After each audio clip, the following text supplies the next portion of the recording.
जय हिंद। समझते हैं ग्लोबल वार्मिंग को। ये ग्लोबल वार्मिंग क्या है? आज के टाइम में, आज के दौर में ये बहुत बड़ा खतरा बना हुआ है, बहुत बड़ा संकट बना हुआ है। तो ये ग्लोबल वार्मिंग है क्या? इसकी मीनिंग क्या होती है ग्लोबल वार्मिंग की? तो सबसे पहले समझते हैं मीनिंग को। वायुमंडल में जो ग्रीन हाउस गैसें पाई जाती हैं, उनके सामान्य से ज़्यादा बढ़ जाने के कारण पृथ्वी के औसत तापमान में बढ़ोतरी हो जाती है। जब इसके औसत टेम्परेचर में वृद्धि हो जाती है, यानी इसका टेम्परेचर बढ़ जाता है, तो वही ग्लोबल वार्मिंग कहलाती है। अच्छा, वायुमंडल में कुछ ग्रीन हाउस गैसें भी पाई जाती हैं। तो जो ग्रीन हाउस गैसें पाई जाती हैं उनको भी जान लेते हैं कि वो ग्रीन हाउस गैसें क्या होती हैं। तो ग्रीन हाउस गैसों में सबसे पहले मीथेन आती है, फिर कार्बन डाइऑक्साइड आती है, ऑक्साइड आती है, क्लोरोफ्लोरो कार्बन आती है।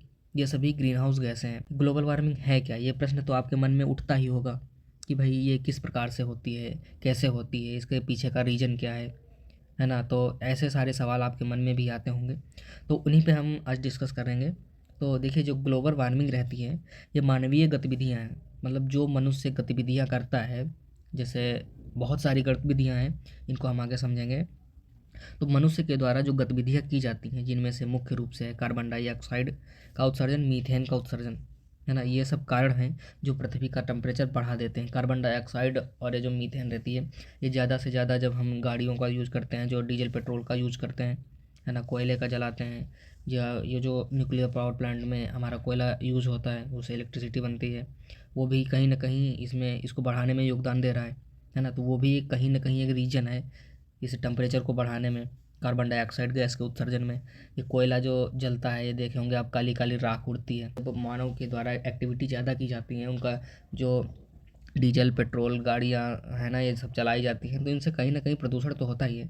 तो इसी प्रदूषण के कारण ही ग्लोबल वार्मिंग होती है। इतना सोचने के बाद आपके मन में एक सवाल तो और भी आता होगा कि क्या वनों की कटाई से इसका कुछ रिलेशन है? तो मैं आपको बता देना चाहता हूँ कि जी हाँ, बिल्कुल।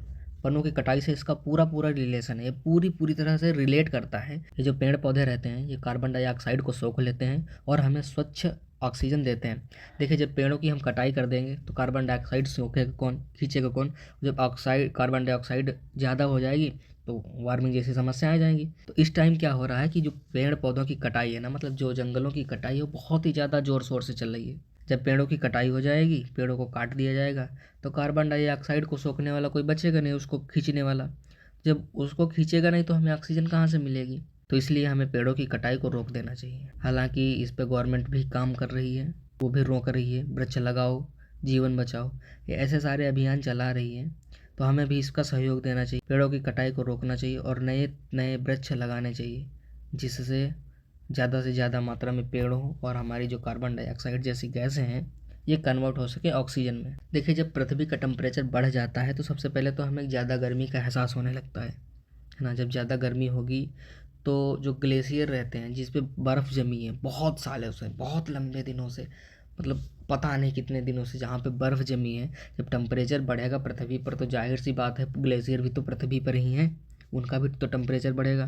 जब उनका टेम्परेचर बढ़ेगा तो अब जब आप थोड़े से एक थोड़ा सा बर्फ़ का टुकड़ा लीजिए, जब उसको आप खुले में रख देते हैं जहाँ पर धूप लगती है, तो वो फिर गलने लगता है धीरे धीरे, है ना? तो ऐसे ही ग्लेशियर भी हैं। जब टेम्परेचर बढ़ेगा तो ग्लेशियर तक गर्मी जाएगी, तो जाहिर सी बात है ग्लेशियर पिघलेंगे। जब ग्लेशियर पिघलेंगे तो बर्फ़ में है, बर्फ़ से जब पिघलेगी पानी बनेगी, पानी बनेगी तो पानी नदियों द्वारा समुद्र में आएगा। जब समुद्र में वो पानी आएगा तो समुद्र का स्तर भी बढ़ेगा। जब समुद्र का स्तर बढ़ेगा तो फिर जाहिर सी बात है, जो समुद्र के किनारे के जो शहर हैं, जो समुद्र के किनारे वाले देश हैं, जब जल स्तर समुद्र का बढ़ेगा तो जाहिर सी बात है उनके डूबने के ज़्यादा चांस बन जाएंगे, वो डूब भी सकते हैं। तो ग्लेशियर के पिघलने से तो ये बहुत बड़ा नुकसान होने वाला है ना? तो हमें ग्लोबल वार्मिंग को रोकना चाहिए हर हालत में। क्या इससे कुछ बचाव भी हो सकते हैं? बिल्कुल, जाहिर सी बात है, इससे बचाव भी हो सकते हैं। तो बचाव में तो सबसे पहले बात आती है कि पेड़ लगाओ, पृथ्वी बचाओ। ये तो आप कोटेशन कहीं ना कहीं लिखे देखे ही होंगे कि पेड़ लगाओ, पृथ्वी बचाओ। ज़्यादा से ज़्यादा पेड़ लगाकर कार्बन डाइऑक्साइड को बढ़ने से रोकना है। जब पेड़ लगाएंगे तो कार्बन डाइऑक्साइड बढ़ने से रुकेगी। कम से कम जीवाश्म ईंधन का उपयोग करना है, जैसे डीजल हुआ, पेट्रोल हुआ, कोयला हुआ, और सारे जो ईंधन हैं जिसे हम जलाने के बाद अपने यूज में लेते हैं। जो इलेक्ट्रॉनिक्स की चीज़ें खरीदते हैं, प्लास्टिक का उपयोग करते हैं, इसका उपयोग करने से हमें बचना चाहिए, क्योंकि जो इलेक्ट्रॉनिक्स के प्रोडक्ट रहते हैं, इनके इनको बनाने में, इनके मैन्युफैक्चरिंग प्रोसेस में हमें कार्बन का उत्सर्जन ज़्यादा देखने को मिलता है। हमें इन चीज़ों का उपयोग कम करना चाहिए, जहाँ तक हो सके वहाँ तक बहुत ही कम करना चाहिए, एकदम ना के बराबर। हालांकि बिना ये जो इलेक्ट्रिकल डिवाइसेस हैं इनका उपयोग किए तो हम रह नहीं सकते हैं, लेकिन जहाँ तक हो सके हमें कम ही उपयोग करना चाहिए इनका। हमें इलेक्ट्रिसिटी पर मूव करना चाहिए, हालांकि मूव तो कर ही रहे हैं धीरे धीरे।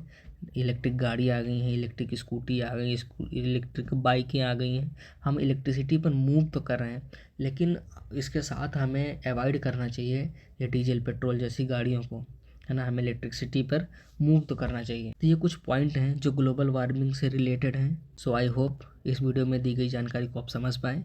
इसी के साथ मिलते हैं नेक्स्ट वीडियो में, तब तक के लिए जय हिंद।